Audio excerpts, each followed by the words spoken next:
Hebrews, Hebrews, Hebrews. This is Israel Wake Up. This is our Women Advanced Bible Study night, Thursday night, the 4th of June 2026. Okay, and we'll be reading out of Genesis for our 3 chapters. We'll be reading out of Genesis chapters 13 through 15. We're going to read each chapter and break it down, okay, like we normally do. Okay, go to our YouTube channel to Israel Wake Up. Check out our videos. We have over 300 or so videos that you can look at, examine. Okay, this is a women's channel. It's the sister channel to our men's line, which is Prophets of Awakening. Okay, so if you want to join, you want to engage a little more in this channel with this conversation, you can call 337-802-0889, and you'll be able to receive a link that you can come in and you engage. You have any questions, comments, or whatever, okay, testimony. So with that being said, for those that don't know, this is a non-Messianic channel. We deal with the Tanakh and the Torah, Tanakh being the Old Testament, so-called Book of Remembrance, and Torah is the first 5 books of the Old Testament that was given to Moses by our Savior and our Redeemer and our Deliverer, the Lord of Hosts. Okay, this channel was created to aid and assist our Hebrews who are waking up to their true identity in these last days, and also understanding who their Savior and their Redeemer truly is. Shalom and welcome to this channel, okay, and welcome to our Women's Advanced Bible Study, okay. We're going to do our normal, which is a moment of silence, prayer, Psalms. We have our Women's Health Moment with Michelle, current events. Then we have some need to know information. We open it up for anybody with any questions, any comments, or any dialogue or testimonies. And then we got our topic for discussion, which is about why the Jews financed the attack on Angola in 1641. Exposes a lot of behind the scenes going on over Esau when it pertains to his involvement with behind the scenes with Israel, the Israelites, okay, and how we ended up where we at. Okay, then we have, like I said, our scripture reading will be Genesis chapters 13, 14, and 15. We're going to read those chapters and break them down. And we'll pick a scripture like we normally do. We'll pick that scripture and we'll break it down and talk about it, and then we're going to close out. And before I close out, I have a little something, a little golden nugget I want to share with the listeners and with the class. Okay, this moment of silence is for the Lord of Hosts and all that He's doing to bring about our prophesied deliverance in these last days. Oh Lord, we thank you for your great mercy and your great power and your wisdom, and we tarry waiting for your powerful deliverance of your people Israel. Oh Lord, you have given us insight into the scriptures of our forefathers, and you, oh Lord, have directed us to who you are and your role in the goings on of heaven and earth. And when we come this day, doubtless that you would appear, that you would gather your nation from among these wicked Gentiles. Okay, oh Lord, you promised that you would remove the darkness from around us. Tarry not, O Lord, for the latter days are here, and we are waiting and watching for you. Peace be unto you. Okay, read the song right quick. Okay.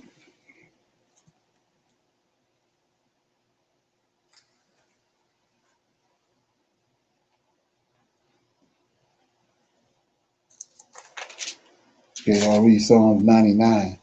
It's God has been faithful. The Lord reigneth. Let the people tremble. He sitteth between the cherubim.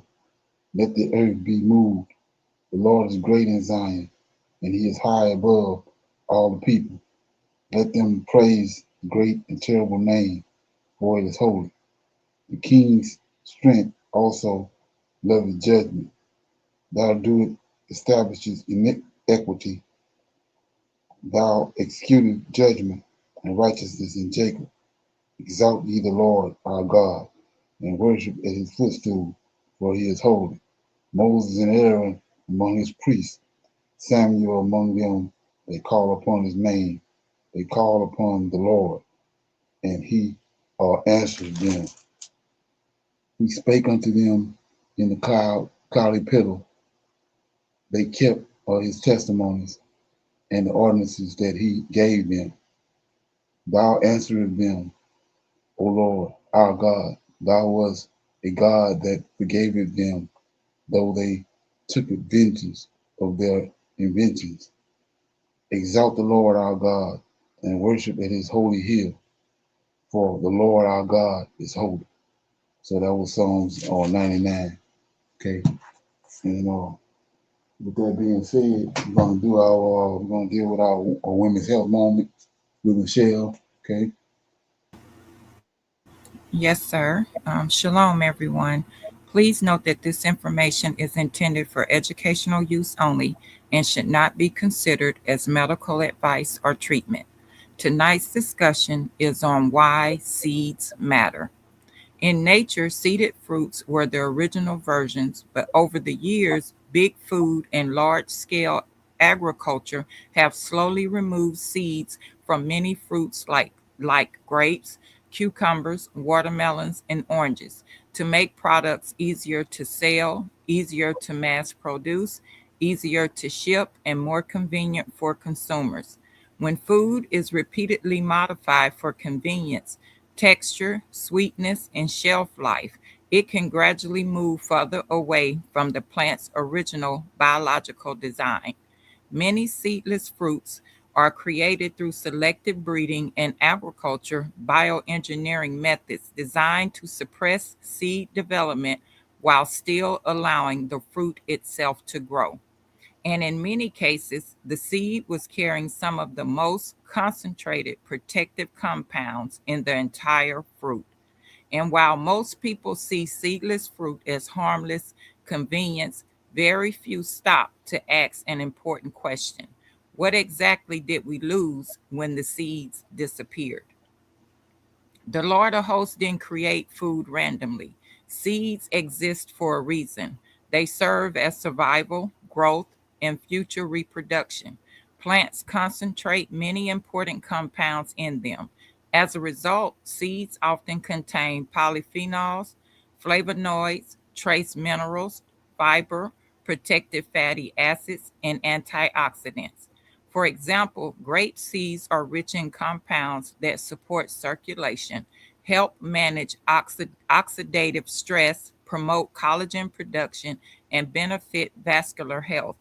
Pomegranate seeds contain compounds linked to antioxidant effects and cellular protection. Kiwi seeds also provide beneficial fatty acids and fiber that support digestion. In many fruits, the seed and flesh function together as a complete natural package. Nature was made to carry life forward. When that design is changed, the effects can run deep, even if we do not see them right away. That's why seeds matter so much. Seedless fruit may be convenient, but that convenience may come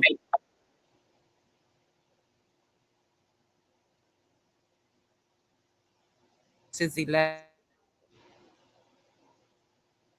through 13, the third day. Verse 11. Then God said, let the earth bring forth grass, the herb that yields seed, and the fruit tree that yields fruit according to its kind, whose seed is in itself on the earth. And it was so. Verse 12. And the earth brought forth grass, the herb that yields seeds according to its kind, and the tree that yields fruit, whose seed is in itself according to its kind. And God saw that it was good. Verse 13. So the evening and the morning were the third day. Tonight's discussion was on why seeds matter. And I read from the book of Genesis, chapter 1, verses 11 through 13, the third day. Shalom, everyone. Okay. Appreciate that information. Then we go to excuse me. We'll go to our current events. We play them, and then we'll talk about. In this for a moment, that the largest sporting event in the entire world, the FIFA World Cup, this is coming to the United States in just a matter of days on June 11th, 2026. But imagine this for a moment. The United States faces a coordinated cyber attack, whether it's from Iran, Russia, or another country. Now, this isn't just a thought drill that I want you to have. People are actually doing things right now to prepare. Banks are actually holding on to more cash. Banks are now sounding the alarm. Businesses are doing emergency backups. They're preparing for this because some people say that no, this isn't going to happen, but others are saying this must be happening. There must be something we don't know, because even federal buildings, some of these agencies are being told to back up their documents and to keep the backup offline. This is interesting, but I want to break down what's going on. Now, do you remember back in 2024 when the CrowdStrike, where we had that outage, where anything Microsoft went down, where banks couldn't access money. They didn't even know if you had money in your account. The websites weren't even online. Many airlines, they couldn't fly. These planes were grounded because their systems were down. And they didn't know who's supposed to be on the plane. Where is the plane even going? They had no clue. Again, it was a complete mess. And then just a couple months ago, then we had an outage from Amazon Web Services. I don't know if you remember this, but there was a facility that was hit over in the Middle East, and we saw Amazon Web Services go down, where even the website on Amazon, it didn't tell you the price of the products. It didn't tell you anything. You could see it, and you could buy it, but you didn't know the price until after you checked out. Again, interesting, but that was another major fail. Now, here's the reason why I'm bringing this to your attention. You need to have cash on hand, okay? You need to have cash on hand, because when this happened, when the CrowdStrike outage happened, one of the things that I experienced is that I couldn't use a debit or credit card when I went to go pay for something. They said their system was down. All they were accepting was cash. And I think I was going to like McDonald's or something, and what you saw was the very first thing. It wasn't, do you plan on buying something or using your McDonald's app or whatever, right? It wasn't that. It was, hey, sorry, our system's down, but we do accept cash, but those are it's the only form of payment we're accepting today. That's what they said. Like, I had cash, and I always keep cash on hand because you never know what's going to happen. You never know. And I've been telling you this for quite some time. Always keep some cash on hand. Always. Because you don't know when you're going to need it. It will be a requirement. Okay? I want to read a couple things to you, though. So just yesterday morning, I talked about how many U.S. states, like Seattle, Houston, LA, New York, okay, Miami, Philadelphia, some of these major cities are on high alert because the FIFA World Cup is coming in a week. But they are concerned because they are the host cities.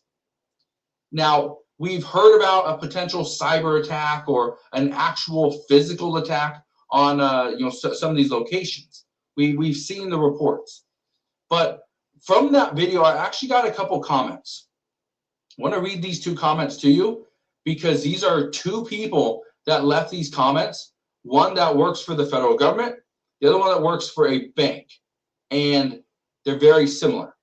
Listen to this. One person says, and I quote, "I work for the federal government, and my boss told me earlier this week that we need to have physical backups in case of a cyber attack. But he has never asked for this before. So I'm curious if they know something that the rest of us don't."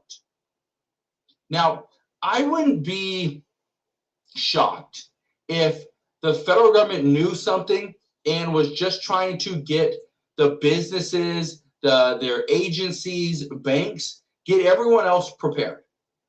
Because I've also heard about this when I was talking to somebody several weeks ago, and they work for a power plant. They do the maintenance, whatever. and they were saying that their security has actually been heightened. Okay, they're increasing security at the plant. Thought that was interesting. So the fact that this person that works for the federal government is saying that their boss told them earlier this week that they need to have physical backups. That's a little suspicious. Yeah. And then you got this one. This person says, I'm not gonna say the bank, just because the information that they're revealing, but at the bank, we were told to have hard copies of recent loans. We are also in the process of doing a full system backup to keep offline, and we are housing more cash on hand in the event that our servers go down.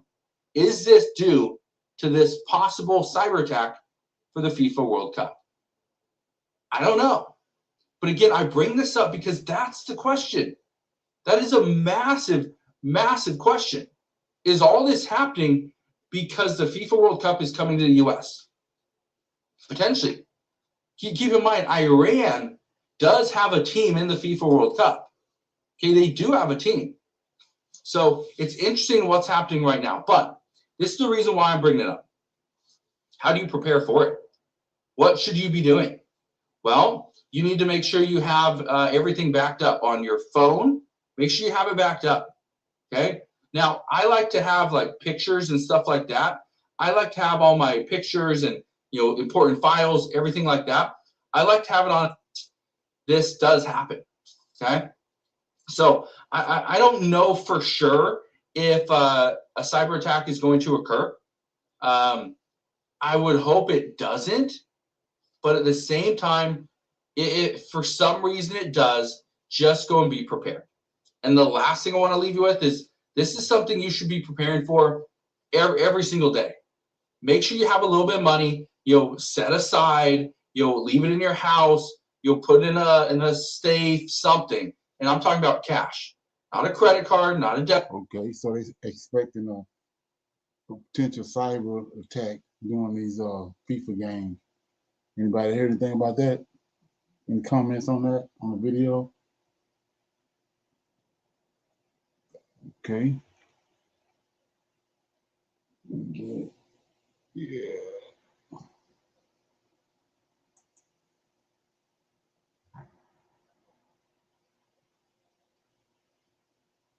For years, we've been told that U.S. Treasuries are the safest asset in the world. After all, they are the foundation of the global monetary system, which is why what happened this week shouldn't be possible, at least not according to the rules of the financial system that we've all lived under for the last 80 years. Because the very institutions that are supposed to trust treasuries the most are choosing something else. And if you've been following central bank behavior for the last few years, the clues are everywhere. Thousands of tons in physical gold purchases, falling U.S. Treasury demand, and new payment structure that cuts out the dollar completely. But now, this week, the ECB, the European Central Bank, finally confirmed what we've been reporting on for months. For the first time in 30 years, gold has overtaken U.S. Treasuries as the largest reserve asset. Now, most people will hear this headline and assume it's just a story about gold prices. After all, gold has doubled in the last 2 years, but the real story is far bigger. Because you have to ask yourself if the very institutions that are responsible for creating the currency and managing reserves are choosing gold over the asset that the entire current monetary system is based on, what do they know that we don't, and what exactly are they preparing for? But to answer this question, we first have to understand why U.S. Treasuries are so dominant and what has changed. See, for the last 80 years, there wasn't a serious alternative. The modern global financial system was built around the dollar. Countries accumulated dollars through trade, and oil was priced primarily in dollars, which created a self-reinforcing loop. The more the world used dollars, the more treasuries they held, and the more central the dollar became to the system, reinforcing the dollar as the global reserve asset, and U.S. Treasuries not just as an asset, but as the reserve asset. that can be used against almost every person on Earth in the blink of an eye. In February of 2022, the US and its allies enacted sanctions against Russia following the invasion of Ukraine, freezing and seizing hundreds of billions of dollars of central bank reserves with the flip of a switch. For the first time, the US froze Russia's central bank reserves. Now, imagine it like this: the difference between someone refusing to pay you money owed or refusing to give you back money they were holding for you, which is bad enough. But this time, they go into your bank account, into your home, and take your entire life's savings. That's what this was. And the message it sent to every other central bank was clear. Your reserves are not really yours. They're not really neutral. In fact, they can be taken from you like that if Uncle Sam disagrees with you. See, by the time Russia's reserves were frozen, central banks had already been questioning the US's credibility and whether it made sense to keep loading up on sovereign debt when clearly the entire global economy was suffering from a massive debt problem, rising inflation, and increasingly low returns that no longer made sense for the risk. In other words, the foundation of the entire global monetary system as we know it had been cracking for a while. But the last 3 to 4 years was like pouring gasoline on a fire. But for a new system where the dollar is not the foundation of it.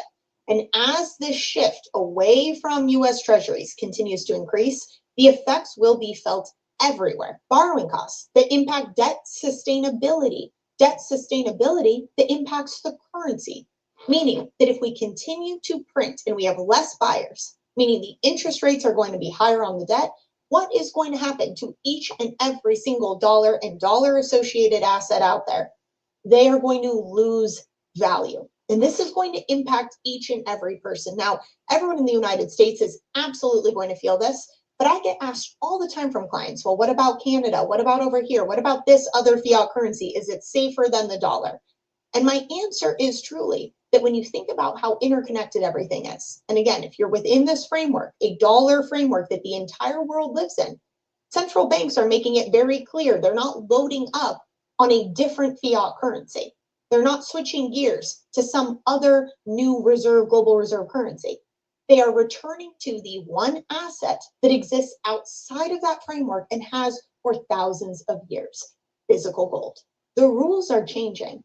And if you look at, let's say, the developments that China is doing with the gold corridor and creating the ability to settle payments in gold, supporting gold infrastructure, and establishing themselves as the center of physical gold and silver for the future, we don't know exactly what the new monetary system will look like, but it is clear that gold is going to play a massive role. Now, when I look at all of this together, the case against the dollar and the case for gold has never been clearer. I'm not listening to what those at the top are telling me. I am watching what they're doing.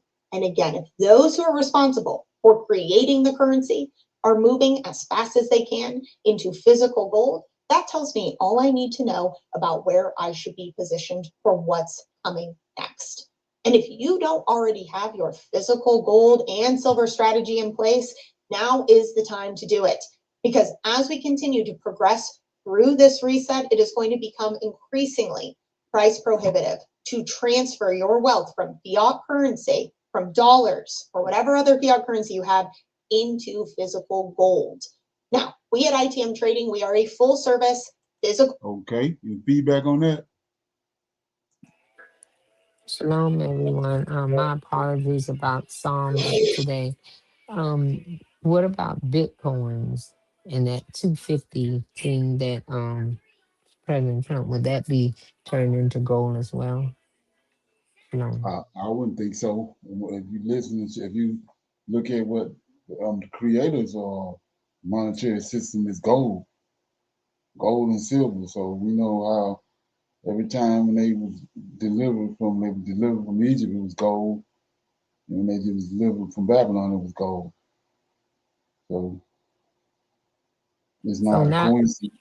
It's not a yes, coincidence everything going toward gold now. yes. But the Bitcoin is digital, correct or not? Right, yeah. So it'll be counted as gold, digital gold. No, we count it as fiat. It's a Okay. Ponzi scheme. Right, Okay. Thank you. right, right. Anybody else got anything on that? Okay. We got some need to know information. Check out this conversation. I thought it was pretty interesting. Check it out. So I'm just very concerned about what the administration's strategy is, because we're clearly seeing here that what All of a sudden they're worried about Africa. Okay. goes on the continent of Africa directly affects our public health as well. Well, first of all, I don't agree with that assessment. I mean, first of all, it's not about cutting back. The response here is not just how much money you spend. It's what results you're going to get. Now, let's talk about Ebola for a second. Ebola, the outbreak in Ebola was in a war-torn, isolated rural area in the DRC. That's where that began. Since that time, our response has been very quick, very rapid. Well, so you're saying you did not cut early detection periods. I'm not talking I'm saying that whatever you're pointing to as a cut is not the reason why there was an Ebola I'm not outbreak. connecting the two. I'm simply saying. Well, you are connecting. You said that our cuts. Senator Rubio, I'm not trying to get in an argument with you. My people, something just happened in Washington that should concern every single one of us.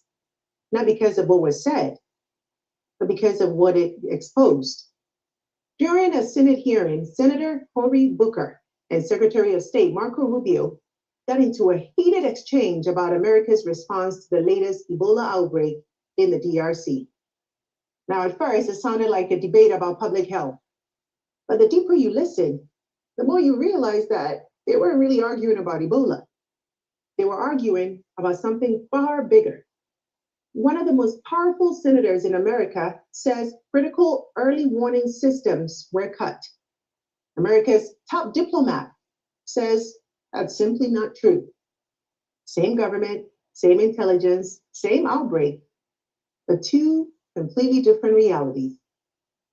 And while this debate was unfolding in Washington, guess what? US equipment was already in the air. Yes, headed to proposed Ebola quarantine facility in Kenya that would be used exclusively for Americans exposed to the virus. Now, I want you to just sit with that for a moment. On one hand, American leaders are arguing over surveillance systems, preparedness, and global health funding. On the other hand, the United States is simultaneously taking steps to protect its own citizens from the very outbreak at the center of this debate. And that's when you realize that, no, this story isn't really about Ebola. It's about something much more uncomfortable. It's about who gets protected when resources become scarce. It's about what happens when countries begin shifting from protecting the world to protecting themselves. And it's about whether the international systems that we've relied on for decades are quietly being replaced by a new reality, one where every nation is increasingly expected to fend for itself. Because hidden beneath this political fight is a question that Africa should have settled decades ago. Why are some of Africa's most critical public health systems still vulnerable to political arguments taking place 7,000 miles away in Washington? Why is a debate between American politicians forcing us to ask whether disease surveillance systems in Africa are adequately funded? Why are decisions made inside the US Congress still capable of affecting how quickly outbreaks are detected on the African continent? And perhaps the most important question of all, if America is truly pulling back from global health leadership, who exactly is stepping forward? Because no matter how much the Trump administration or any administration might want to believe otherwise, viruses do not recognize borders, no. They do not care about passports and politics, walls, or immigration policies. An outbreak in a remote village can become an international crisis faster than most people realize. COVID taught us that. Ebola keeps reminding us of it. And overly dependent on American taxpayers. Supporters say that reforms are making the system faster, leaner, and more effective. But critics, however, argue that key health security programs have been weakened at precisely the moment that the world can least afford it. And that disagreement is exactly what exploded in this hearing. So let's listen to the heated exchange, and then we'll break it down line by line. Thank you very much. Mr. Secretary, you and I talked a lot about Africa, and I raised concerns about a lot of the cuts. We're seeing globally an increase in tuberculosis, an increase in malaria cases. We see a continued ongoing on the continent HIV crisis. And the United States has pulled back from a lot of its investments in those areas. Now with the crisis with Ebola, we see that the challenges that have been brought about as a result of our surveillance, early detection, and the like.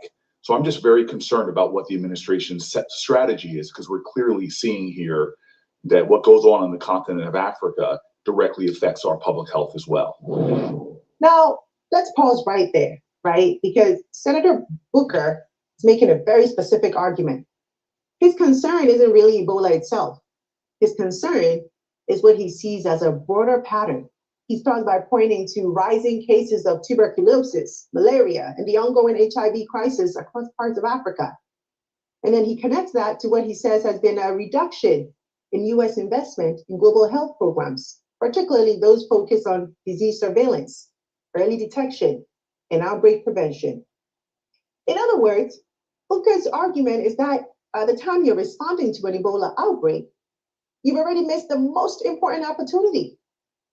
The real goal is to catch these outbreaks before they become emergencies of health in the United States. And so when Rubio says, I don't agree with that assessment, which of those assessments is he disagreeing with, right? Is he saying that the health challenges aren't increasing? Is he saying the cuts didn't happen? Or is he saying that the cuts happened, but they don't matter? Which one? Let's keep going. First of all, it's not about cutting back. The response here is not just how much money you spend. It's what results you're going to get. Now let's talk about Ebola for a second. Ebola, the outbreak in Ebola was in a war-torn, isolated rural area in the DRC. That's where that began. Since that time, our response has been very quick, very rapid. Well, so you're saying you did not cut early detection periods. I'm not talking I'm saying that whatever you're pointing to as a cut is not the reason why there was an Ebola I'm outbreak. not connecting the two. I'm simply saying. Well, you are connecting. You said that our cuts. Senator Rubio, I'm not trying to get in an argument with you. I would really like to actually have my questions answered. Now notice how Rubio shifts the conversation away from whether cuts happened and toward a completely different argument. He says, it's not about how much money you spend. It's about what results you're going to get. Absolutely convinced that they're describing the facts, right? And that brings us back to the deeper issue that this hearing exposed. Not simply whether cuts occurred, not simply whether Ebola was handled correctly, but whether policymakers can even agree on how preparedness should be measured in the first place. And that is a much bigger debate than Ebola. And my worry is specifically in a budget hearing, is this budget makes even deeper cuts into the kind of things that could prevent the next outbreak, or as we've seen with unfortunately with COVID, have us more prepared. Yeah, I don't agree with that assessment. I don't know who told you that at the State Department. So just let's as an move on. example, My time is limited. I know that's an important question. I don't want to eat up your time, but No, I need to answer that because I just don't agree with that. Mr. Secretary, you can't even agree on the facts. Because that's not accurate. I mean, again, you look at what we've entered into. It's not accurate that we cut early detection. Because those have all been repurposed in different arrangements that we now have with these countries. As an example, well, I would like, for the record, because we're not going to cover it in my short time, if you're telling me we are as prepared or more prepared before the Trump administration came in, I'd like to see the facts. I think when these reforms are finalized, which we're on the verge of doing, we're actually going to be better prepared. We are responding today faster, not just to humanitarian crisis, but to outbreaks than we were before. We are responding in some cases within 72 hours, are able to move funds to task, which you weren't able to do in the old system. And we're also building the capacity. Mr. Secretary, may I please reclaim my time to shift gears? And here, my people, we finally arrive at the heart of the disagreement. Booker is no longer talking about Ebola. He's talking about the future. His concern is that the proposed budget makes even deeper cuts to the kinds of programs designed to prevent the next outbreak. And notice the distinction. He's not asking whether the administration responded effectively to this outbreak. He's asking whether we're increasing the risk of being caught off guard by the next one. Okay. Any feedback on that? What do you think?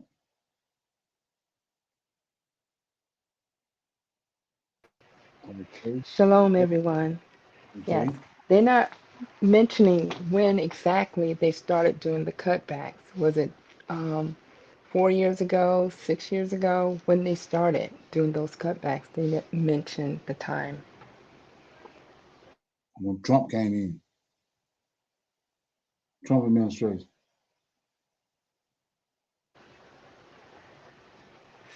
Okay. Okay, anybody else got anything? Okay, I got some, I'll open it up now for some Q&A. Anybody got any questions about anything, comments, dialogue, testimony, anything they came across they want to talk about, they heard in the channel? Anybody got anything? No, sir, not at this time. Okay, here we go. I got something else right here. Play this.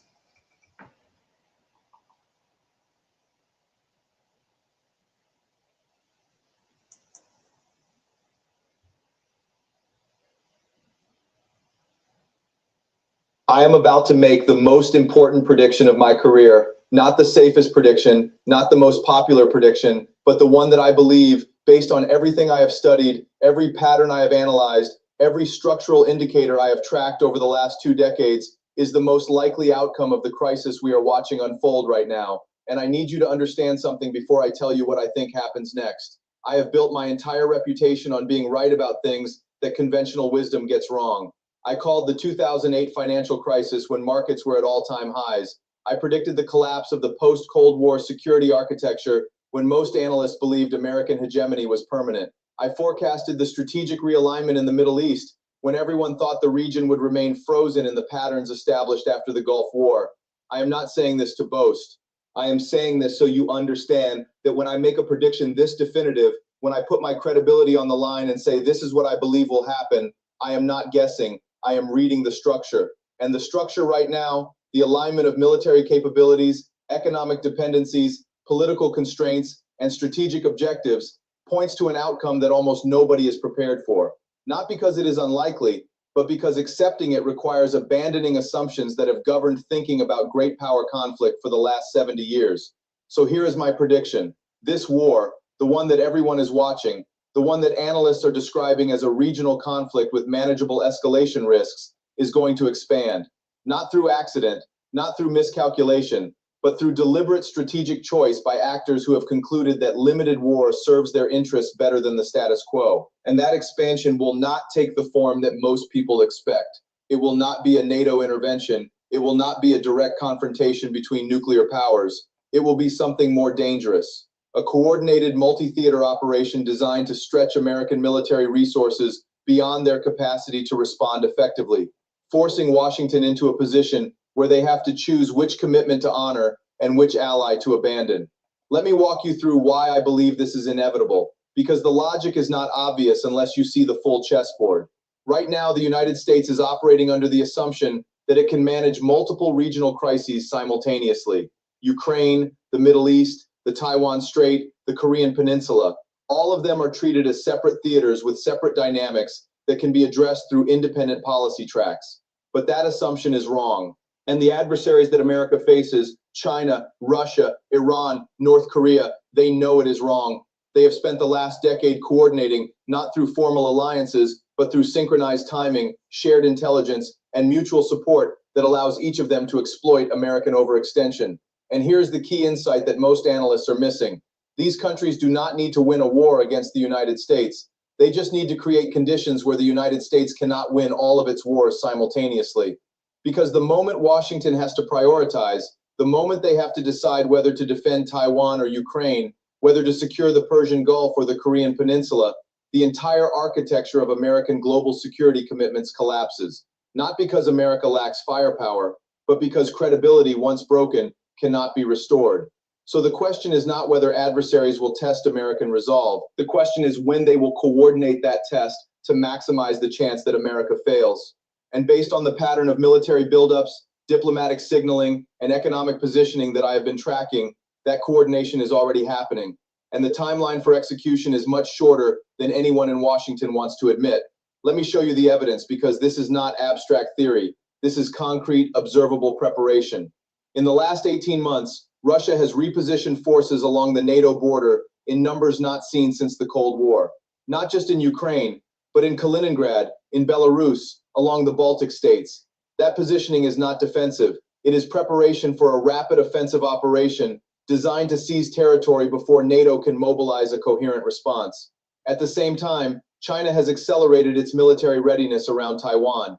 Naval exercises, air incursions, amphibious assault drills. The frequency and scale of these operations have increased to the point where they are no longer treated as provocations.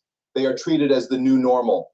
And that normalization is deliberate, because the moment everyone accepts that Chinese military activity around Taiwan is routine, the moment when an actual invasion begins, the response will be delayed by hours, maybe days, as analysts try to determine whether this is just another drill or the real thing. And in the Middle East, Iran has spent the last 3 years building the infrastructure for a coordinated regional operation. Not just their own forces, but proxy militias in Iraq, Syria, Lebanon, Yemen, all of them armed with precision-guided missiles, all of them positioned to strike American bases, Israeli targets, and critical infrastructure across the Gulf. The moment they have to explicitly prioritize one theater over another, the entire global security order that America has guaranteed since World War II starts to unravel. Now, let me tell you what the decision will be, because this is the part of the prediction that I am most confident about. The United States will choose to defend Taiwan, not because Taiwan is more strategically important than NATO, but because abandoning Taiwan means accepting Chinese dominance in the Pacific, and no American president, regardless of party, can survive that political cost domestically. So forces will flow toward Asia. Carrier strike groups, air wings, logistics support, everything will be directed at preventing a Chinese fait accompli in the Taiwan Strait. And that means the response to Russia and Europe will be limited. There will be sanctions, yes. There will be diplomatic condemnation, yes. There will be emergency NATO meetings and strongly worded statements. But there will not be a large-scale military operation to expel Russian forces from Baltic territory, because the forces required for that operation will be committed to the Pacific. And European NATO members who have spent decades underfunding their militaries and relying on American security guarantees will not have the independent capability to mount a credible defense without American support. So Russia holds the territory. NATO fails its first real test in 70 years, and every country in Europe starts recalculating their security arrangements. Some will seek independent accommodations with Moscow. Some will accelerate rearmament programs, but none of them will trust American security guarantees the way they did before. And in the Middle East, the Iranian campaign will succeed in closing the Strait of Hormuz, not permanently, but long enough to spike oil prices, disrupt global energy markets, and demonstrate that the United States can no longer credibly protect the free flow of commerce through the world's most critical choke point. That is the end game. Not World War III, not nuclear escalation, but a coordinated multi-theater operation that exposes the limits of American military power, breaks the credibility of American security commitments, and creates a new multipolar order where regional powers can challenge American interests without facing overwhelming retaliation. And here is why I am so certain this is coming, because the logic is too clear. The benefits for China, Russia, and Iran of coordinating their moves are too obvious, and the costs of acting independently, of allowing the United States to address each crisis sequentially with full force, are too high. So coordination is not just likely, it is rational. It is the only strategy that gives adversaries a realistic chance of achieving their objectives without triggering a war they cannot win. Now, the question everyone will ask is, can this be prevented? Can American policymakers see this coming and take steps to deter the coordination I am describing? And the answer is maybe. But prevention requires doing things that the current political system is incapable of. It requires massive increases in defense spending to build the force structure needed to fight 3 wars simultaneously. It requires repairing alliances that have been neglected and strained. It requires convincing domestic populations to accept sacrifices for the sake of global commitments that most people do not understand or care about. And I do not see any of that happening. What I see is a political system paralyzed by partisanship, a defense budget constrained by debt, and a public that is exhausted by 2 decades of inconclusive wars and has no appetite for new ones, designed to overstretched American forces and break the credibility of American security commitments. Taiwan, the Baltics, and the Strait of Hormuz. 3 crises. simultaneous timing, and a United States that has to choose which one to prioritize, knowing that the choice will define the next era of global politics. This is my biggest prediction, and I am putting it on the record now while there is still time to prepare, still time to adjust expectations, still time to understand that the world we are entering is fundamentally different from the one we have known. The war everyone is watching is not the end game. It is the opening move, and the real test is coming. I could be wrong, but I do not think I am. And if you have followed my work, if you have seen the pattern of predictions that came true when conventional wisdom said they would not, then you know that when I say this with certainty, you should pay attention. Because Okay, any feedback on that? So he's predicting because of these three wars, Russia, China, and what's going on with Iran is going to bring America down. Okay, and I can see that. Okay, anybody got anything on that? Feedback? Shalom. Um, I'm just thinking when they're saying that they not totally close the Hormuz, but just they're gonna do it until the U.S. Suffers as far as gas prices are raised. Would they at that point would they go and use their reserves, or they would just make the United U.S. just suffer with the gas prices in far as the oil? I know the U.S. has reserves, so it won't be enough for that to go through the closing of the Hormuz, if I'm saying it correctly. Right, they already in their reserves. Pretty much everybody, all the countries are in their reserves because of this conflict. So everybody's pressed right now. Okay. Yes, sir. So what about them with the Argentina? What about them? Um, was it Argentina? I'm trying to remember. By You him talking capturing, about sir. Honduras? I mean, not Honduras. It wasn't Argentina. It was Okay, it was uh, another country. I can't even think of the name of it. Venezuela. Venezuela. Yes, sir. Okay.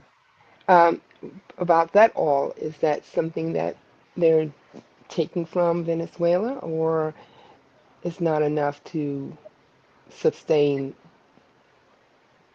this the countries? Because I know Russia had a tank that a ship to get the oil from them, and they were in the in the ocean, and it was trying to say that they had you know had rights to that oil that they had gotten. So is that um, Venezuela oil is not put into this equation as far as Iran holding out? Well, the Venezuela's oil is not. It has to be refined. It's a different type of oil, and so. But the reason America ran over there and seized all that was that Venezuelan oil is the backbone to the Chinese economy. When you understand about the Golden Belt Initiative, that's what that was all about. They throwing negative vibes at China by going and getting the Venezuelan oil. But that Venezuelan oil is a different type of oil. It ain't like other oil. These things had to be done to it. And China has the arrangements to do all that, and they was getting the oil for a lot less because of that. So yeah, that's what that's all about. Yeah. Thank you. China have overtaken America when it comes to the trade and with the Rolling Belt Initiative and China. I mean, with Trump, he's an idiot, but the people surrounding him understand if they're gonna stand any kind of chance, they have to try to do something to subvert the growth of China, and that was the thing they wanted. That's one of the things they wanted to do was to cut off the oil they was getting from Venezuela.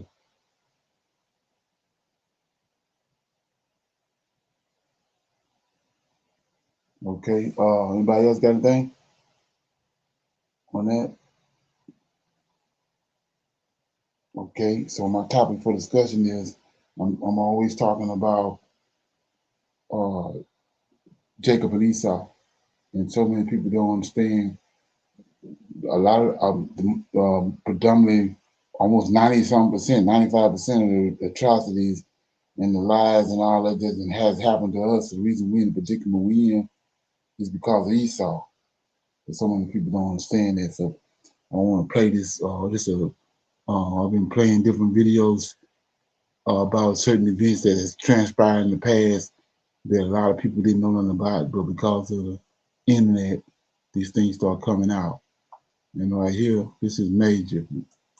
This is Esau red-handedly, catching him red-handed. Check it out. Off the coast of Angola, 2,100 soldiers waded ashore at a stretch of sand between two Portuguese forts. By the next morning, the Portuguese had fled. The richest slave port in West Africa, the city of Luanda, had fallen in less than 24 hours. So this Edomite did this, but we're going to see why. The Dutch West India Company now controlled the supply line that fed sugar plantations across the Atlantic. But we're looking at the same thing now, what I was just talking about, what they did with Venezuela. Soldiers who took the city were not the people who paid for the expedition. The capital came from Amsterdam. It came from Recife in Brazil, and a significant share of it came from a community that had every reason in the world to want the Portuguese broken, the Inquisition humiliated, and the slave trade pried out of Lisbon's hands. The Sephardic Jews of the Dutch Atlantic were not bystanders to the conquest of Luanda. They were among the principal shareholders of the company that ordered it. They financed it. They profited from it. And when the whole project collapsed in 1648, they paid for that too. This is the story of how a stateless merchant community expelled from Iberia. So when you understand this, like I said, Project 2025, we were behind that. These Edomites, they funded that. They brought all that. They the architects of that, behind the scenes. Came to fund a war for the most lucrative slave port on earth, and what happened when the Portuguese came back to take it. To understand why Jewish capital ended up paying for the assault on Luanda, you have to go back almost a century and a half before any Dutch ship ever entered Angolan waters. In 1492, the Catholic monarchs of Spain, Ferdinand and Isabella, signed the Alhambra Decree. The Jews of their kingdom had 3 months to convert to Christianity, leave, or face death. Tens of thousands left, abandoning property and businesses that had been built over generations. Many of them crossed the border into Portugal, where they believed they would find shelter. They did not. King Manuel of Portugal, under pressure from his Spanish in-laws, issued a similar decree just 5 years later in 1497. Spain and Portugal, remember the story behind that? Those Edomites was given safe passage by Titus and Vespasian when they ran out of Israel. Okay. But Manuel went further. He needed his Jewish population for their commercial expertise.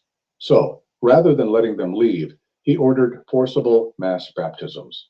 Jewish children were taken from their parents. Adults were dragged to fonts. The Jews of Portugal were officially converted, whether they consented or not. They became what the Portuguese called new Christians, or conversos. In private, many continued to practice Judaism in secret, keeping kosher in hidden kitchens, lighting Sabbath candles behind shuttered windows, teaching their children Hebrew prayers in basements. In public, they passed as Catholic, attending Mass, baptizing their babies, taking communion, and the Inquisition spent the next 2 centuries hunting them. The Portuguese was formally established in 1536, decades after the Spanish version, but it caught up quickly. By the late 16th century, it had developed a specific obsession with the Portuguese merchant class because so many of the wealthiest traders in Lisbon and Porto were of new Christian origin. Arrests came in waves, often timed to seize the assets of returning merchants whose fortunes the Inquisition coveted. Property was confiscated and distributed. Public burnings, called autos da fe, became regular spectacles in Lisbon's main square. Tens of thousands were tortured, imprisoned, or killed across 2.5 centuries of Inquisition activity. The merchant families that survived learned to keep their assets liquid, their networks international, and their bags packed. So the wealthier conversos began to move.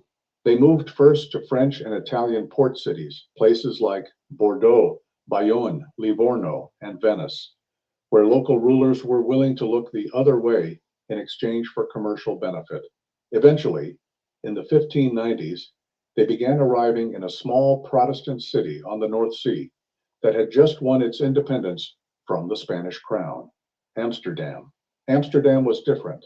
The Dutch Republic, born from a brutal 80-year war against Catholic Spain, did not love Jews, but it hated the Inquisition more. It needed merchants. It needed capital. It needed sailors and refiners and translators. And it needed the trade networks that the Sephardic refugees brought with them. Within a generation, the Portuguese Jewish community of Amsterdam had built 3 synagogues, opened public worship, established schools, and become a fixture of the city's commercial life. They were not granted full citizenship. They were forbidden from joining the craft guilds. They were locked out of retail trade. They could not become directors of the city's banks or hold political office. But they were welcomed in 2 arenas where the Dutch wanted exactly what they offered: long-distance trade and finance. The Safon arrived in Amsterdam carrying something that no Dutch merchant could replicate: a continent-spanning network of relatives, cousins in Lisbon, brothers-in-law in Porto, aunts in Antwerp, family connections in Goa, Hamburg, Bayonne, Livorno, Salonika, and along the Atlantic coast of Africa.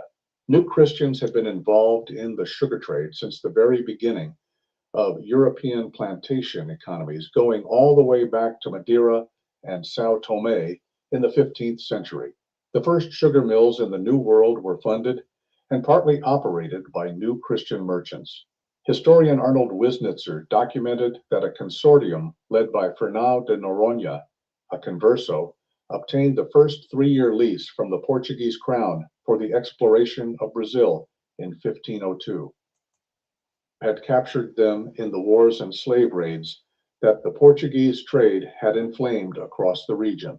They arrived in Luanda, where they were branded, baptized in mass ceremonies, and loaded onto Portuguese ships bound for Brazil. By the early 17th century, Luanda was exporting an estimated 10,000 enslaved people per year. Over 3 centuries, it would funnel more than 3 million human beings into the holds of slave ships. As long as Portugal held Luanda, Portugal controlled the labor supply of the entire Atlantic plantation economy. The Dutch West India Company had tried to take it before. In 1624, an expedition under Piet Hein had failed because the Portuguese had reinforced the harbor after an earlier attempt by Philips van Zuylen had alerted them. Shortly before, Peter Mols, the merchant the Wick valued highest, arrived in 1643 to find the colony in disarray. He took command. Troops openly disobeyed his orders. He begged repeatedly to be relieved of his post. The Wick denied his request because they could not spare him. He eventually left for Brazil on January 26, 1645. Worse, the Portuguese had not actually been defeated. They had retreated. From their inland fortresses at Massangano, Ambaca, and Muxima, Portuguese officers continued to control the African slave caravans that fed Luanda, funding the synagogue's operations and welfare programs. This was not a community that stumbled into the slave trade. It built institutions around it. There was also dishonesty in the system. Moses Cohen Henriques, the Jewish privateer who had sailed with Piet Hein on the Silver Fleet raid, ran his own slaving operation in the Atlantic during this period, raiding Portuguese ships and selling the captives onward to Spanish Peru in violation of Dutch and Spanish law alike. Some Sephardic merchants ran illicit trades around the Wicks monopoly, smuggling goods to Spanish colonies in Brazil. The Director General, Peter Stuyvesant, tried to throw them out. The Sephardic shareholders of the Dutch West India Company in Amsterdam wrote a furious petition in January 1655, reminding the company directors that many of the Jewish nation were principal shareholders, that they had striven their best for the company, and that many of their nation had lost immense and great capital in its shares and obligations. The directors in Amsterdam overruled Stuyvesant. The Jews were permitted to stay in New Amsterdam. In Luanda, Salvador de Sá ruled as governor until 1652. He restored the slave trade quickly. The captives traders continued to acquire slaves from the Loango region just north of Angola, and Sephardic merchants in Curaçao took over a substantial share of the resale market into the Spanish. So, like I said, I played a video the other day about the difference in the Hebrew, the difference in an Israelite and a Jew. And listening to this, you can see a Jew it's not no Israelite. The Jew is these people right here. The ones I told you that they deal with Judaism. And these are the people that was behind the transatlantic slave trade. These are the people that right today, like I said, behind what's going on today. What you see what's going on with this Project 2025. They got a hand, they behind the scenes, they got a hand in everything. Especially when it comes to us. They know who we are. And it's the detriment of them for the world to find out who we are. So they behind the scenes with all kind of money, with all the stuff that you see happening and going on, all the lies is them. But like I said, you got very few people who really understand that. So the name of that is why the Jews financed the attack on Angola in 1641. So you want to check it out. Okay. The name of the channel is From the Ashes. Okay. Any feedback on that? Okay. Shalom. Yes, sir. So, as he was reading, he was saying basically they did piracy. They stopped some of the ships that were coming with the slaves, and they took them and took them other places. So, is that part of the scattering that the Lord said? Exactly. He's Okay. using Esau to do it.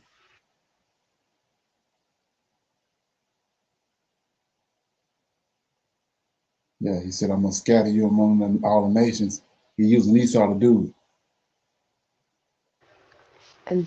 And then that is more or less that they're scattered in, I can't remember exactly what chapter or verse, that you will do as the Gentiles do, or it would be as the so-called Jewish people do, because of how they were scattered around and how they took hold of things.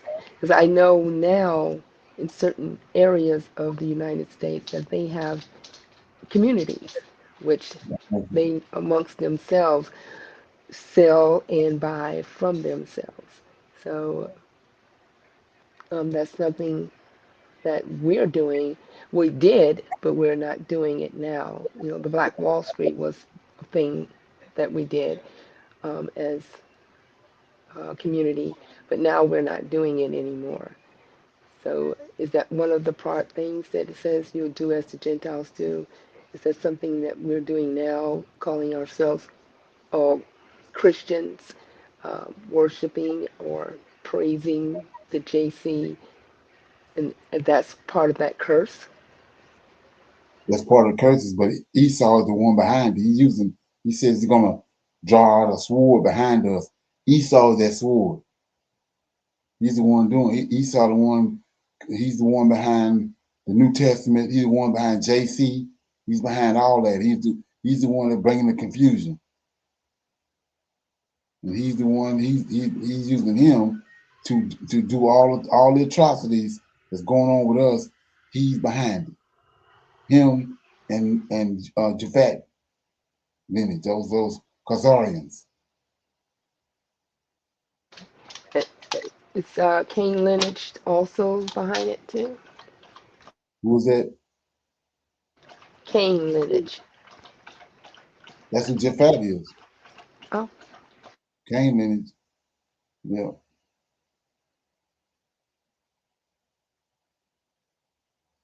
Okay. Anybody else got anything on that? So yeah, the name of that video is "Why the Jews Financed the Attack on Angola in 1619." So, like I said, picture with 1,000 words. You can hear the video, but when you see the images, it should ring a bell for you. Okay. So, with that being said, we're gonna go to. I said I was gonna read 3 chapters out of Genesis. We're gonna read chapters 13, 14, and 15. You want to read chapter 13, Joyce? Shalom. Yes, sir. I'll Genesis read. chapter 13. And Abram went up out of Egypt, he, his wife, and all he had, and Lot with him into the south. And Abram was very rich in cattle and silver and in gold.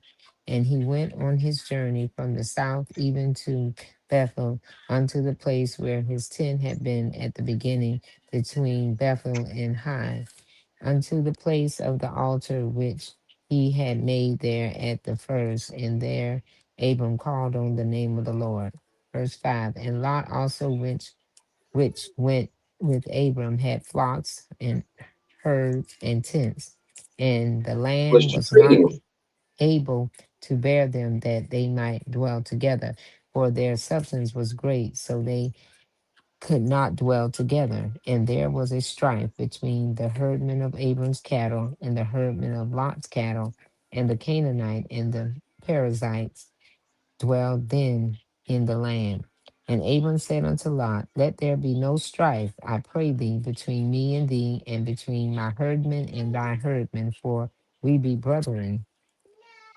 Is not the whole land before thee? Separate thyself, I pray thee, from me. If thou wilt take the left hand, then I will go to the right.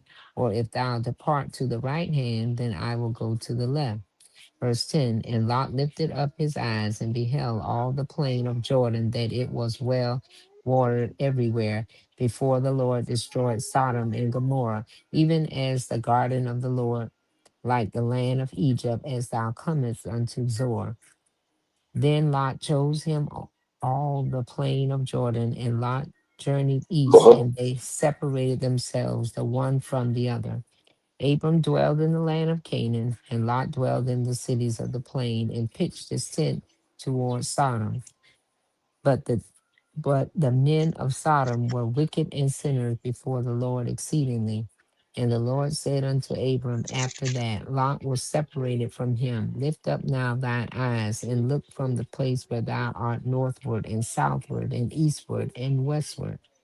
Verse 15. For all the land which thou seest, to thee will I give it, and to thy seed forever.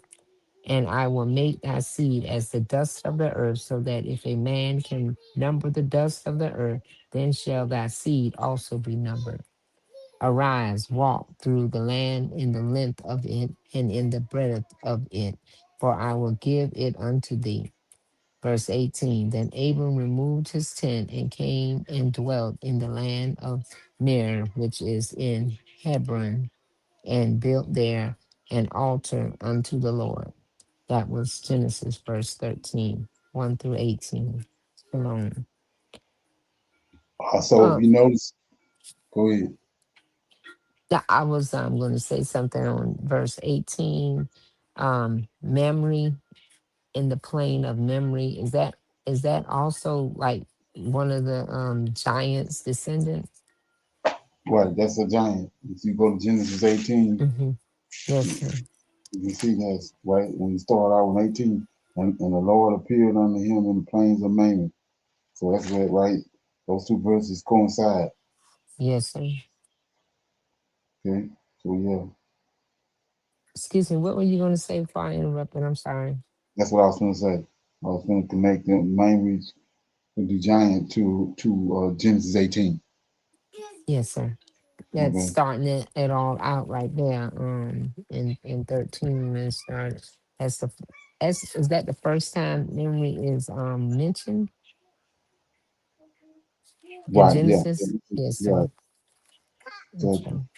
Thank you. So then we see again in 13, the next chapter. I'm going to read it. It says, "And it came to pass in the days of Omphal, king of Shinar." I talked about that. That's Nimrod. His name been changed. Aflac, king of Israel, Calamander, king of Edom, and Tidal, king of nations, that these made war with the Barak, king of Sodom, and with Bersha, king of Gomorrah, Sinai, king of Adamah, and Shemember, king of Zebulun, and the king of Bela, which is in Zor. All these were joined together in the vale of Sidon, which is in the South Sea. 12 years they served Chedorlaomer, and in the 13th year they rebelled. And in the 14th year came Chedorlaomer and the kings that were with him, and smote the Rephaim and Asheroth, Kerim, and the Zezum in Ham, and the Eman in Shakara, all these giants, if you go to Deuteronomy chapter 2, and the Horites in their Mount Seir unto El Paran, which is by the wilderness.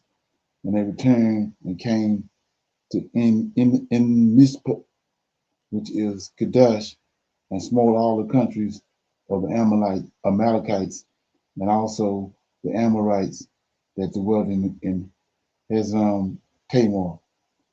And there went out the king of Sodom, and the king of Gomorrah, and the king of Ada, and the king of Zebulun, and the king of Bela, the same as Zor, and they joined battle with them in the vale of Sidon, which Chedorlaomer, the king of Elam, and with Tidal, king of nations, and Omphal, king of Shinar, and Eric, king of Elazar, 4 kings with 5. And the vale of Sidon was full of salt pits, slime pits, and the king of Sodom and Gomorrah fled and fell there, and they remained fled to the mountains, and the remain fled to the mountains. And they took all the goods of Sodom and Gomorrah and all their victuals and went their way. Here you go. And they took Lot, Abraham's brother, son, who dwelt in Sodom, and his gods, and departed. Now here we go. This name again right here. And there came one that had escaped and told Abraham the Hebrew, for he dwelt in the plains of Mamre, the Amorite, brother of Eshcol, and brother of Anor. These were confederate. There were the 3 brothers right there. Confederate with Abraham. So these 3 giants was with Abraham. And when Abraham heard that his brother was taken captive, he armed his trained servants, born in his house 318, and pursued them unto Dan. And he divided himself against them, he and his servants, by night, and smote them, and pursued them until Hobart, and which is on the left side of Damascus. And he brought back all the goods, and also brought again his brother Lot and his goods, and the women also, and the people. And the king of Sodom went out to meet him after his return from the slaughter of Chedorlaomer and of the kings that were with him at the valley of Shiva, which is in the king's there. And Melchizedek, king of Salom, brought forth bread and wine, and he was the priest of the Most High God. And he blessed him and said, "Blessed be Abraham of the Most High God, possessor of heaven and earth. And blessed be the Most High God, which have delivered thine enemies into thy hand." And he gave him tithes of all. And the king of Sodom said unto Abraham, give me the persons and take the goods to thyself. And Abraham said to the king of Sodom, I have, I have lifted up my hand unto the Lord, the Most High God, the possessor of heaven and earth, that I will not take from a thread even up to a shoelace, and that I will not take anything that is thine, lest thou shouldest say, I have made Abraham rich, save only that which the young men have eaten, and a portion of the men which went with me. Here they go. Abner, Iskal, and Mamre. So he broke them off something for helping them. Let them take their portion. So that was chapter 14 of Genesis. Okay, I'm going to read 15. The Lord promised to Abraham, after these things, the word of the Lord came unto Abraham in a vision, saying, fear not, Abraham, I am thy shield and thy exceedingly great reward. And Abraham said, Lord God, what wilt thou give me, seeing I go childless? And the steward of my household is Eleazar of Damascus. And Abraham said, behold, to me thou hast given no seed, and lo, one born in mine house is my heir. And behold, the word of the Lord came unto him, saying, this shall not be thine heir, but he that shall come forth out of thine own bowels shall be thine heir. And he brought him forth abroad and said, look now toward the heavens and tell the stars, if thou be able to number them. And he said unto him, so shall thy seed be. And he believed in the Lord, and he counted it to him for righteousness. And he said unto him, I am the Lord that brought thee out of Ur of the Chaldeans to give thee this land to inherit it. And he said, Lord God, whereby shall I know that I shall inherit it? And he said unto him, take me a heifer of 3 years old, and a she-goat of 3 years old, and a ram of 3 years old, a turtle dove, and some young pigeons. And he took unto him all these, divided them in the midst, laid each piece one against another, but the birds he divided not. And when the fowls came down upon the carcasses, Abraham drove them away. And when the sun was going down, a deep sleep fell upon Abraham, and lo, a horror of great darkness fell upon him. And he said unto Abraham, know of a surety that thy seed shall be a stranger in a land that is not theirs, and shall serve them, and they shall afflict them 400 years. And also that nation whom they shall serve will I judge, and afterward shall they come out with great substance. And thou shalt go to thy fathers in peace. Thou shalt be buried in a good old age. But in the third and the fourth generation they shall come hither again, for the iniquity of the Amorites is not yet full. And it came to pass that when the sun went down and it was dark, behold, a smoking furnace and a burning lamp that passed between the pieces.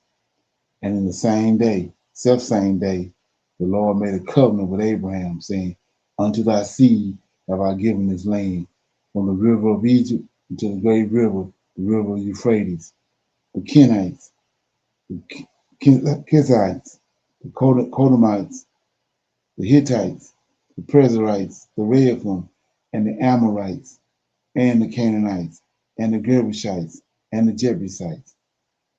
So that was Genesis chapter 15. And like I said in previous classes, previous videos, this what we just read in Genesis chapter 15 is talking about Egypt. It came to pass in Egypt, not over here in America, 400 years. Okay. And like I said, I got videos on it, so you can go to the channel, Prophets of Awakening, and you can check those videos out. Okay. So with that being said, okay, anybody got any feedback? So I have one question. So are these the giants that were with Abraham that got circumcised? Right. Okay. All right. Thank you. Circumcised. That's what brought about this war right here. Was he Yes, had sir. circumcised giants and Hmm. uncircumcised giants. Right. Okay. Thank you. And I mentioned the book. There's a book out there that we came across, was the 100,000 Giant War. It tells you the story of it. Okay. Okay. Thank you. Anybody else? Okay. So we're gonna pick a scripture. We'll break that scripture down, and then I got a little video I want to play. The golden nugget. Okay. Anybody want to read the script? Got a scripture they want to read?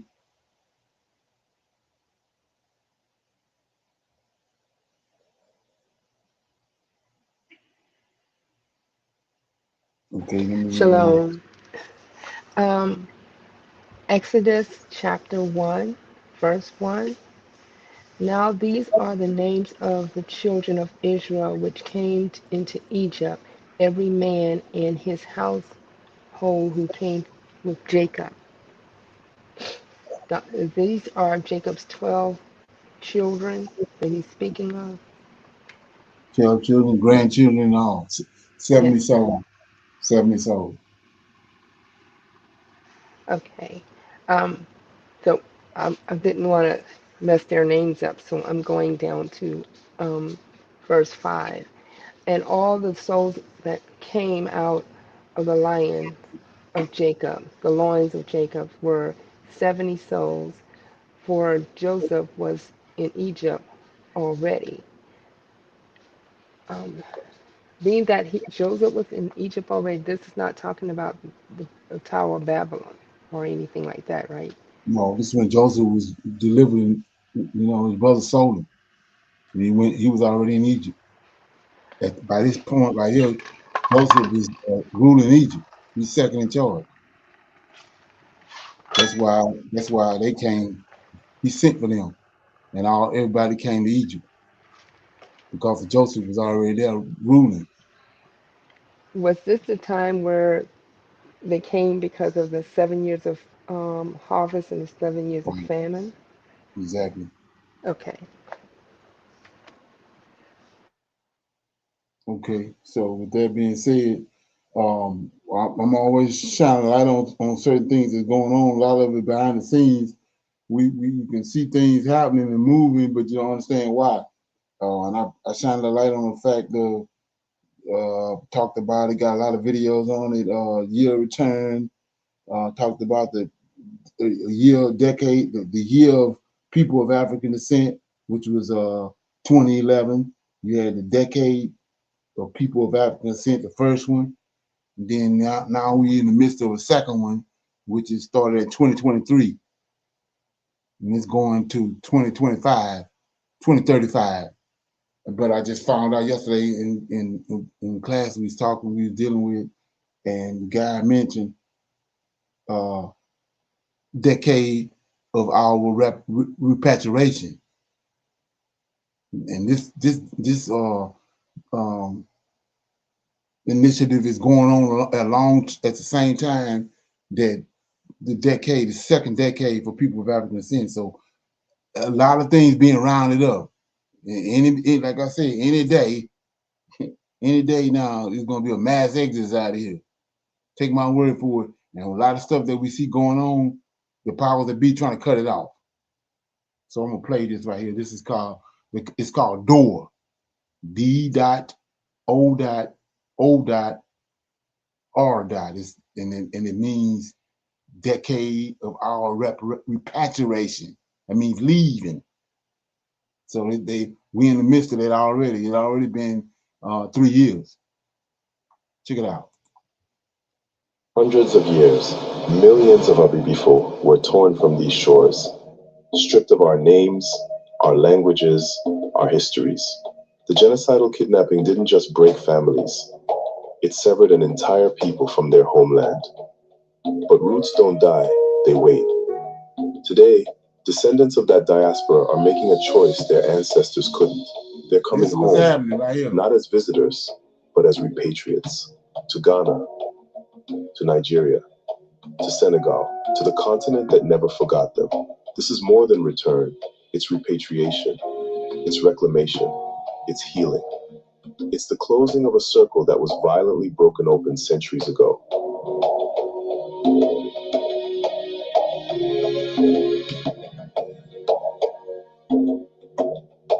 My entire life pointed me back to our homeland, our motherland, which is erroneously known as Africa. He's one of the organizers of this door.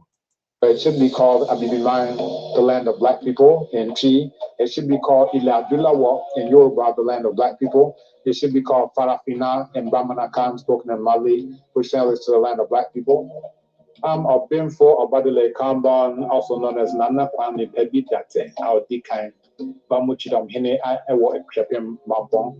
So also Obimfo translates to professor, our professor at the University of Ghana Institute of African Studies. And I am one of the co-organizers of the Abibitumi Fahodiya Film Festival, the Abibitumi Virtual Conference, the Abibitumi Conference and Abibi Fahodiya Festival, and then the lead organizer of Decade of Our Repatriation, along with my sister Nataki Kamba. Primarily, when you look at the way the world is now, we are solely image-based. So even the time of reading, people are not reading as much as they used to read. People are going on TikTok, on Instagram, and all these other places and looking at videos that last 30 seconds, 1 minute, and that's their entertainment. So more than ever now, I think film and TV, in telling the story of African people, but not just the story of African people, but the successes of African people is very important. My name is Honora Abua. I'm the festival director of the Abibitumi Abibi Fahodiya Film Festival. Particularly for us with this film festival, we looked at the landscape of film festivals that are going on the continent over the last, let's say, 60 years, right? And we saw that the talent that was being developed from those sorts of film festivals doesn't seem to be developed in the same way. Now we're almost, festivals like that, which used to regard a certain type of filmmaker and a certain type of film as important for the continent, is now being pushed to the side because somebody from Nollywood is popular, has many followers, and is making a lot of films, anti-continental films, anti-black people films. And so in the end, those films get pushed in the forefront, films that, Nana Usman Semben and various others. Those films are not being seen anymore. So we thought, how do we go and tap the filmmakers at the source? How do we go and find those filmmakers before they get to the place where they want to be in Hollywood, before they want to be in Hollywood, and so on? And so this is how we established the film festival. But also, it's the primary reason was so that we can tell the stories of Africans from authentic voices. If you want to see something else in Ghana, then you need to be a part of making something else happen. And that's what we're doing with different images for the film festival. For the conference, we have the Abibi Fahodiya Festival happening at Mampong, and it's all Black people envisioning what the other side of Black liberation looks like. Sometimes you'll look at, a movie that's set in the year 2386, and there's nothing but non-Black people there. Well, they're telling you their vision. They say television is tell our vision. Well, they're telling you their vision that, in 100 years from now, there aren't going to be any Black people anymore, right? But what does our vision look like? Well, our vision looks like what you'll actually see on the ground at the Abibi Fahodiya Festival, what you'll see at the Abibitumi Conference, the images that you'll see on the screen at the, at the Abibi Fahodiya Film Festival. The door is open from diaspora to destiny. Learn more about citizenship pathways, relocation resources, and community networks for diasporans returning to Africa. Yeah, so all this coming together. We're in the final stages of it. So many people don't know it behind the scenes, but these people know. And a lot of stuff we see going on, like these mysterious diseases coming out of nowhere. They're trying to shut it down. Okay. So with that being said, anybody got anything else before we go? Shalom. It seems like bringing up the Ebola and saying where it's coming from, that people who would say, let's go back to the motherland, will be more scarcely to do so.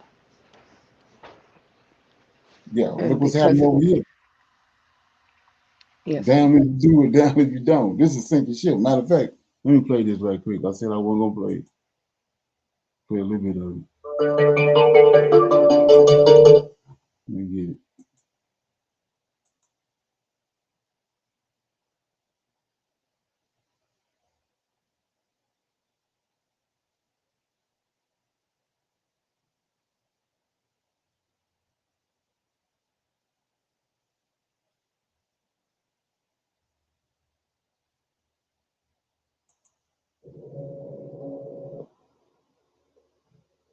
Okay, listen, family, listen. I got to tell you all this right now. I got to tell you all this. I know it's going to take a minute for you all to come back onto this broadcast here. Let me tell y'all something. I have to say this. When we say that we wrestle not against flesh and blood, but the rulers of darkness of this world, against principalities and powers of the air, against spiritual wickedness in high places, let me tell you all something. There have been some very strange things happening. This thing just shut down for no reason at all. This wasn't a technical difficulty. There are things that are happening that can't be explained. If we were to begin to jot down some of the strange things, this is when you know the enemy is upset, he's angry, he's mad. I'm telling y'all, some strange things have been happening. Some very strange things have been happening. Now I'm looking at my topic. America is a sinking ship with no lifeboats, and everything just shuts down. Some folk don't believe that there are some inner workings of the devil when certain things happen. Now, I can admit that some things are technical difficulties, got to do with equipment and all of that, but some things, family, I'm telling y'all, they are very strange. If we can tell y'all some of the things. Now, none of this stuff brings fear to me. It helps me to understand that our assignment is very real and that the enemy can't stand it. It doesn't bring fear for me. When you So you're at a point where, like you said, America's a sinking ship with no lifeboats. So you're gonna stay here in this crazy place, or you gonna face going to Africa where it might be the contagious disease there? Because it could 9 times out of 10, these people lying. But yeah, it's like I said, down if you do, down if you don't. It's all about having insight. Okay. So anybody got anything else before we go? No, sir. So with that being said, I'm gonna say shalom to everybody. I see we got our men's advanced Bible study tomorrow night. You can come in through YouTube. Then we got our 2 Sabbath classes on Shabbat. One in the morning, 10 to 12 p.m. Central Time. Then we close the Shabbat out every Saturday evening, starting at 6. Normally lasts about an hour or so. So with that being said, I want to say shalom, shalom, and another shalom. I'll see everybody, like I said, tomorrow. Shalom, Okay. everyone.